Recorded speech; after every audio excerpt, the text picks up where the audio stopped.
Bismillahirrahmanirrahim.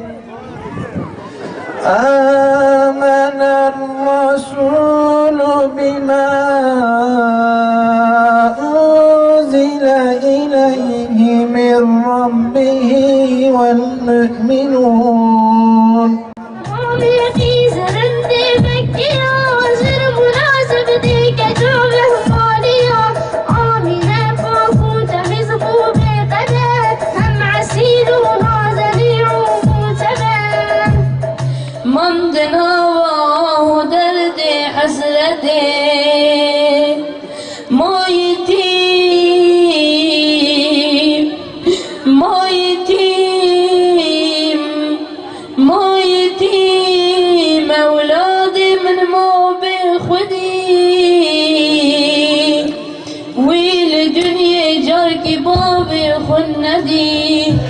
سرپیروز هر خلی قرآن کریم الصلاة علیک و السلام علیک حاضر زان صراط المستقیم الصلاة علیک رسولی بالآخر یا محمد ای گذر و بابا بخیرتر یا محمد ای گذر و بابا بخیرتر یا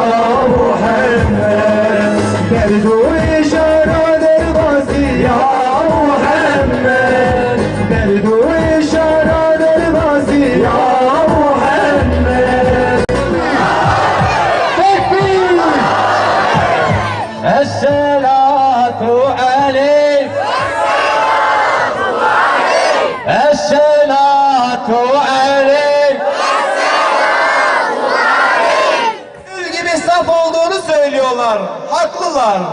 Gülün dikenine dahi katlanamayanlar gül ile bülbül ile sanat satıyorlar. Aşkı kitaplarda dahi doğru okuyamayanlar aşkı anlatıyor. Dünya devasa bir arena oldu ey Resul. Hamdolsun Rahman olana, Rahim olana, hamdolsun Cebbar olana, Kahhar olana, hamdolsun bizleri yeryüzüne muhatap kılıp, hamdolsun bu kadar yeryüzünde canlı içerisinde bizleri insan olarak yaratana, hamdolsun Allah'a ki bizleri şu yeryüzündeki insanlar içerisinde Hazreti Muhammed gibi bir peygambere ümmet kılana, hamdolsun bizleri Hazreti Muhammed'e ümmet kılana.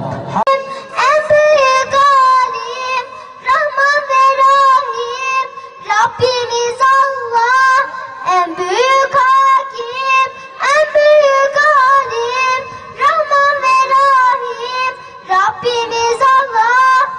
خدای دری فکر میوه کی ام حقی حق بزامن قبول بکن و ریدا هرن باطلش باطل بزامن هر وقتینن ترک او بکن انشالله. همش خدای را کی گفی روحانا mübarek ta kutlu dua peygamber meyliyorsa baş en güzel şekilde mi kutlamış ki hambaş خدای را.